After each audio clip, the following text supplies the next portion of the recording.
Channel நண்பர்களுக்கு வணக்கம். இன்னைக்கு நம்மளோட சேனல்ல காய்கறி தொழில் சம்மந்தப்பட்ட இன்னொரு முக்கியமான தொழில் வீடியோ தான் பார்க்க போறோம். இந்த தொழில பத்தி சொல்லணும் அப்படின்னா, உண்மையிலேயே தங்க முட்டையிடும் வாத்து மாரி தான் இந்த தொழில். எந்த அளவுக்கு நீங்க மெனக்கெட்டு கரெக்ட்டான இடத்துல வாங்கி இது பிசினஸா பண்றீங்க அப்படின்னா, கண்டிப்பா உங்களுக்கு இதுல வாங்குறத விட அதிகமாவே சொல்லப்போனா கிட்டத்தட்ட 70% உங்களுக்கு லாபமாவே கிடைக்கும். அந்த அளவுக்கு பார்த்தீங்கன்னா, இது ஒரு அற்புதமான தொழில். அதே மாரி நம்மளோட சேனல்ல நெறைய நண்பர்கள் ஒவ்வொரு நாளும் பலவிதமான வித்தியாசமான கேள்விகள் இந்த தொழில பத்தி கேட்குறாங்க. அதுல முக்கியமான ஒரு கேள்வின்னு பார்த்தீங்கன்னா, என்னோட ஏரியால எல்லா காயுமே ஒரே ரேட்டுக்கு தான் விக்கிறாங்க அப்படிங்கிற மாரி சொல்றாங்க. இதுவும் கூட பார்த்தீங்கன்னா, ஒரு மிக முக்கியமான அற்புதமான ஒரு ஸ்ட்ராட்டஜி தான். ஏன்னா, இதுல 2 விதமான ஸ்ட்ராட்டஜிய நம்ம ஃபாலோ பண்ண முடியும். ஒண்ணு என்னான்னு பார்த்தீங்கன்னா, எந்த இடத்துல காய்கறிகள் விளைச்சல் இருக்கோ, அந்த இடத்துல நேரடியா நம்ம வாங்குறோம் அப்படின்னா, கண்டிப்பா நமக்கு விலை ரொம்ப ரொம்ப கம்மியா கிடைக்கும். நம்மளோட சேனல்ல முந்தைய ஒரு வீடியோ கூட நம்ம பார்த்திருப்போம். கோயம்பேடு மார்க்கெட்டா இருக்கட்டும், இல்ல பெரிய பெரிய மார்க்கெட்டா இருக்கட்டும், எங்க வேணாலும் லோடு இறக்குறதுக்கு முன்னாடி ஒரு ரேட்டும், இறக்குனதுக்கு அப்புறம் ஒரு ரேட்டும், அங்கிருந்து கடைக்கு உள்ள கொண்டுட்டு போயிட்டா ஒரு ரேட்டும், அங்கிருந்து பக்கத்து பேல இருக்கிற ஒரு கடைக்கு மாறுனா அங்க ஒரு ரேட்டும் அப்படின்னு சொல்லிட்டு, இடத்துக்கு தகுந்த மாரி பக்கத்திலேயே மாறும்போது எந்த அளவுக்கு விலைகள் மாற்றம் வருது, நமக்கு எந்த இடத்துல வாங்குனா எந்த அளவுக்கு லாபம் கிடைக்கும் அப்படிங்கிறத பத்தி தெளிவாவே ஒரு வீடியோ போட்டிருந்தோம். அந்த வீடியோவுக்கு கூட பார்த்தீங்கன்னா, ஒரு சிலர் எங்களோட ஏரியால இந்த மாரி தாங்க நெறையா ஒரே விலைக்கு தான் பார்த்தீங்கன்னா காய் விக்கிறாங்க. ஆனா அது மட்டும் எப்படி விக்கிறாங்க அப்படிங்கிற மாரியெல்லாம் கேட்கறாங்க. உண்மையிலேயே இது பலருக்கு தெரிஞ்சுக்க வேண்டிய ஒரு அற்புதமான கேள்விதான். நெறையா பேரு கேட்டிருந்தாலும் இத நான் பெருசா எடுத்துக்கல. இத தெளிவா எக்ஸ்ப்ளைன் பண்ணணும் அப்படின்னு சொல்லிட்டு இதுக்காக ஒரு வீடியோவ நான் மேக் பண்ணல. ஆனா இன்னைக்கு பார்த்தீங்கன்னா, இதுக்காகவே தனியா ஒரு வீடியோ போடலான்னு சொல்லிட்டு நான் முடிவு பண்ணிட்டேன். அதுக்கான தெளிவான ஒரு எக்ஸ்ப்ளனேஷன் வீடியோ தான் இந்த வீடியோ. ஏன்னா, நான் ஆரம்பத்தில சொன்ன மாரி 2 டைப்ல பார்த்தீங்கன்னா, சேம் ஒரே ரேட்ல எல்லா காய்கறியுமே குடுக்க முடியும். ஒண்ணு காய்கறி விளைச்சல் பண்ற இடத்துல.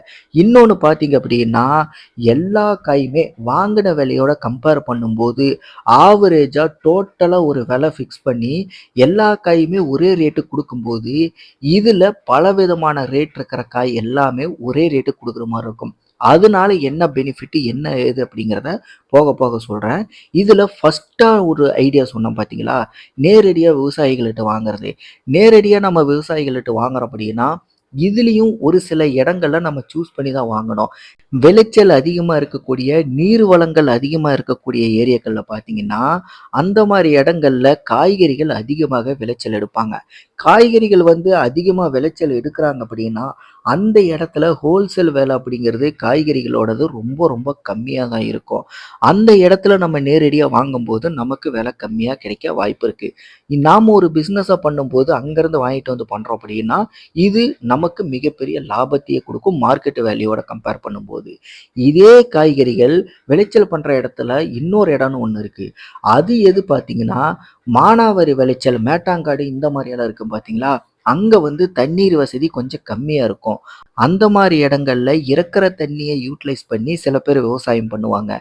அந்த இடத்துல விளையிற காய்கறிகளோட விலை கொஞ்சம் அதிகமா இருக்கும். கிட்டத்தட்ட மார்க்கெட் விலையோட கம்பேர் பண்ணும்போது பாதிக்கு பாதி தான் குறையும். ஆனா, நீர் வளத்து அதிகமா இருக்கிற அந்த மாரி இடங்கள்ல பார்த்தீங்கன்னா, 10% 20% பார்த்தீங்கன்னா, ஒரு கிலோவோட விலையே வரும். அந்த அளவுக்கு பார்த்தீங்கன்னா, அந்த ஏரியாக்கள்ல விளைச்சல் அதிகமா இருக்கும். விலையும் ரொம்ப ரொம்ப கம்மியா இருக்கும். நம்ம மார்க்கெட் சைட்ல எல்லா இடத்துலயுமே பார்க்குறோம் பார்த்தீங்களா, லோடா வர்றது எல்லாமே இந்த மாரி ஏரியாக்கள்ல இருந்து தான் ஏத்திக்கிட்டு வருவாங்க. ஏன்னா, அங்க விலை ரொம்ப ரொம்ப கம்மி. மற்ற இடங்கள்ல நம்ம உள்ளூர்ல சில கிராமங்கள்லலாம் வார சந்தைகள்ல பார்க்குற அந்த இடங்கள்ல பார்த்தீங்கன்னா, பக்கத்துல இருக்கிற மேட்டாங்காடு, நீர்வளம் கொஞ்சம் கம்மியா இருக்கிறது, இருக்கிற தண்ணிய வச்சு யூட்டிலைஸ் பண்ணி விவசாயம் பார்க்குறவைங்க, இந்த மாரி விவசாயிகள் கிட்ட பார்க்கும்போது, அங்க வாங்குற விலை அப்படிங்கிறது கொஞ்சம் கம்மியாவும், அதாவது மார்க்கெட் விலைய விட கம்மியாவும், மற்ற இடங்கள்ல நீர் வசதி அதிகமா இருக்கிற இடத்தோட கம்பேர் பண்ணும்போது, கொஞ்சம் அதிகமாவே இருக்கும். இந்த மாரி தான் பார்த்தீங்கன்னா, ஒரு பிசினஸ் அப்படிங்கிறது வாங்குற இடமே கூட மாறுபடுறதுக்கு வாய்ப்பு இருக்கு. இது ஃபர்ஸ்ட் பாயிண்ட். அடுத்து 2வது பாயிண்ட் பார்த்தீங்கன்னா, ஆரம்பத்தில நான் சொன்ன மாரி, அதாவது எல்லா காயுமே ஒரே ரேட்டுக்கு எப்படி விக்கிறாங்க? அதாவது இதுக்கு ஒரு சின்ன எக்ஸ்ப்ளனேஷன் சொல்றேன். என்னான்னா, நாம இப்ப தக்காளி 1 கிலோ வந்து ரூ. 50 வாங்குறோம். வெண்டைக்காய் பார்த்தீங்கன்னா, 1 கிலோ வந்து ரூ. 20 வாங்குறோம். இப்ப இந்த 2 காயுமே ஒரே ரேட்டுக்கு எப்படி குடுக்க முடியும்? அப்ப 2யுமே கூட்டும்போது நமக்கு ரூ. 70 வருது. இந்த ரூ. 70 2ஆ பிரிச்சோம் அப்படின்னா, தக்காளி கிலோ வந்து ரூ. 35யும், வெண்டைக்காவும் கிலோ வந்து ரூ. 35 மாறிடும். இதே மாரி தான் இப்ப நம்ம 10 காய் வாங்குறோம் அப்படின்னா, 10 காயுமே 10 விதமான ரேட்டு வித்தியாசங்கள்ல இருக்கும். இந்த 10 காயுமே ஆவரேஜா பார்த்தீங்கன்னா, நம்ம ஒரு ரேட்டு விக்க முடியும். அதுக்கு நம்ம எப்படி கால்குலேட் பண்ணணும் அப்படின்னா, மொத்தமா எல்லாத்தையுமே முதல்ல நம்ம கூட்டணும். கூட்டுனதுக்கு அப்புறம் அத பாதியா உடைச்சோம் அப்படின்னா, அதுதான் பார்த்தீங்கன்னா எல்லா காய்க்கான ரேட்டும். அப்படி நம்ம ஃபிக்ஸ் பண்ணும்போது, நமக்கு ஒரு சில காய்கள்ல கொஞ்சம் லாபம் கம்மியாவும், ஒரு சில காய்கள்ல டபுள் மடங்கு, 3 மடங்கும் அதிகமா கிடைக்கும். ஆனா, மற்றவர்கள் பார்வைக்கு எப்படி தெரியும் இது? இந்த கடைக்கு போனா எல்லா காயுமே ஒரே ரேட்டுப்பா. அதனால நம்ம நம்பி இந்த கடைக்கு போலாமே! அப்படின்ட்டு ஒரு கியூரியாசிட்டிய மக்கள் மத்தியில ஏற்படுத்தும். இது வந்து ஒரு அற்புதமான பிசினஸ் ஸ்ட்ராட்டஜி. நம்மளோட சேனல் நண்பர்கள் நெறைய பேர் வந்து பலவிதமான வீடியோக்கள்ல பல டைம் இந்த கேள்வி கேட்டிருக்காங்க. நான் வந்து அந்த டைம்ல பெருசா எடுத்துக்கல தான். ஆனா இருந்தாலும் இதுவும் வந்து ஒரு அருமையான பிசினஸ் ஸ்ட்ராட்டஜி மக்கள கவர்றதுக்கு. இந்த ஸ்ட்ராட்டஜி எல்லாம் நெறைய பேருக்கு தெரியாது. இது எதனால பண்றாங்க? இவங்களுக்கு என்ன லாபம் இருக்க போகுது? இதனால என்ன பெனிஃபிட் அப்படின்ட்டுலாம் நெறைய பேர் யோசிக்க மாட்டாங்க. ஏன்னா ஒரு தொழில் சார்ந்த நபர்களுக்கு மட்டும் தான் இது எந்த அளவுக்கு ஒர்க் அவுட் ஆகும், இதுல நமக்கு எந்த அளவுக்கு லாபம் கிடைக்கும் அப்படிங்கிறத தெளிவா புரிஞ்சுக்க முடியும். அந்த வகையில இதே ஸ்ட்ராட்டஜிய பார்த்தீங்கன்னா, என்னோட மளிகை கடையிலயும் நான் காய்கறிகள் விக்கும்போது கரெக்ட்டா நான் ஃபாலோ பண்ணியிருக்கேன். ஏன்னா, நான் வந்து 10 காய் வாங்குறேன் அப்படின்னா, ஒரு 2, 3 காய் மட்டும் தனியா எடுத்து வச்சுருவேன். அது எல்லாமே மற்ற காய்களோட கம்பேர் பண்ணும்போது பல மடங்கு அதிகமா இருக்கும். சொல்லப்போனா, இப்ப நான் கேரட் எல்லாம் எடுத்தேன் அப்படின்னா, மார்க்கெட் விலைய கூட கம்பேர் பண்ணும்போது, ரீட்டெயில் விலை அப்படிங்கிறது ரூ. 100க்கு மேல வரும். சொல்லப்போனா ரூ. 70 ரூ. 80க்கு மேல தான் வரும். ஆனா மத்த காயெல்லாம் பார்த்தீங்கன்னா, ரூ. 30 ரூ. 40 இந்த ரேஞ்சுல தான் விக்கிற மாரி இருக்கும்.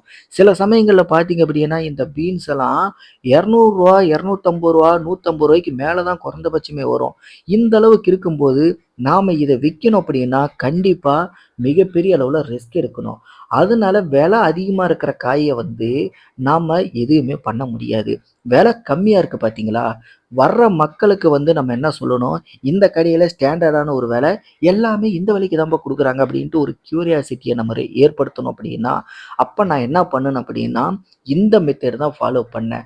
ஒரு விலை அதிகமா இருக்கிற 3, 4 காய் மட்டும் எடுத்து வச்சுட்டு மீதி எல்லாத்தையுமே ஆவரேஜா ஒரு விலை போட்டு எல்லா காயுமே ஒரே விலைக்கு குடுக்க ஆரம்பிச்சேன்.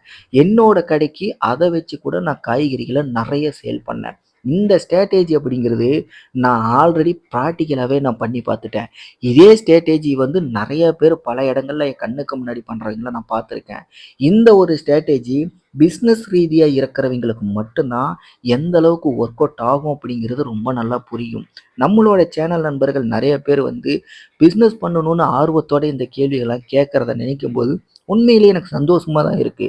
ஆனா, இத கேள்விகளா கேட்கறதோட நிற்காம, நீங்களும் வந்து ஏதாவது ஒரு தொழில், சுய தொழில் ஆரம்பிங்க. எத்தன நாளைக்கு வந்து யோசிச்சுக்கிட்டே இருப்பீங்க? சுய தொழில் அப்படிங்கிறது நாம எதிர்பார்க்கிறத விட மிகப்பெரிய அளவுல நமக்கு லாபத்த குடுக்கக்கூடிய ஒரு அற்புதமான தொழில். ஆனா, நீங்க எந்த தொழில் சூஸ் பண்றீங்களோ, அத பொறுத்து தான் உங்களுக்கு லாபமும் கிடைக்கும். என்ன பொறுத்தவரைக்கும் கம்மியான நேரத்துல ரொம்ப ரிஸ்க் கம்மியா எடுத்து, நான் வந்து அதிகமா லாபம் பார்க்கணும் அப்படின்னு நினைச்சீங்க அப்படின்னா, கண்டிப்பா இந்த காய்கறி தொழில வந்து நீங்க கண்ண மூடிக்கிட்டு சூஸ் பண்ணலாம். என்ன பொறுத்தவரைக்கும் காய்கறி தொழில் எனக்கு பர்சனலா ரொம்ப ரொம்ப பிடிச்ச தொழில். சொல்லப்போனா என்னோட கடையில எனக்கு மிகப்பெரிய அளவுல பக்கபலமா இருந்ததே என்னோட பிசினஸ்க்கு இந்த காய்கறிகள் நான் வித்தது மட்டும் தான். எனக்கு இந்த அளவுக்கு ஒர்க் அவுட் ஆயிருக்கு அப்படிங்கிறனால எல்லாருக்குமே இதே மெத்தேடு ஒர்க் அவுட் ஆகுமா அப்படின்னு சொல்லிட்டு எனக்கு அது சொல்ல தெரியல. ஆனா உண்மையிலேயே காய்கறி தொழில் அப்படின்னாவே எப்பவுமே ஜென்யூனான அதிக லாபம் குடுக்கக்கூடிய ஒரு நல்ல தொழில் தான். கண்ண மூடிக்கிட்டு இந்த தொழில ஆரம்பிக்கலாம். கௌரவம் பார்க்காம நீங்க ஆரம்பிச்சீங்க அப்படின்னா, உங்களுக்கு இது நீங்க நெனைச்சத தப்புன்னு சொல்ற அளவுக்கு மிகப்பெரிய அளவுல லாபத்த குடுத்துரும். அந்த அளவுக்கு ஒரு நல்ல தொழில். இந்த வீடியோவ கடைசி வரைக்கும் பார்த்திருந்தீங்கன்னா, இத பத்தின கருத்துக்கள் எதுவா இருந்தாலும் மறக்காம கீழ கமெண்ட்ல தெரியப்படுத்துங்க. இதே மாரி பிசினஸ் வீடியோஸ் நீங்க பார்க்கணும் அப்படின்னா, கண்டிப்பா நம்ம சேனல சப்ஸ்கிரைப் பண்ணிக்கங்க. அடுத்த வீடியோல நான் உங்கள சந்திக்கிறேன். நன்றி, வணக்கம்.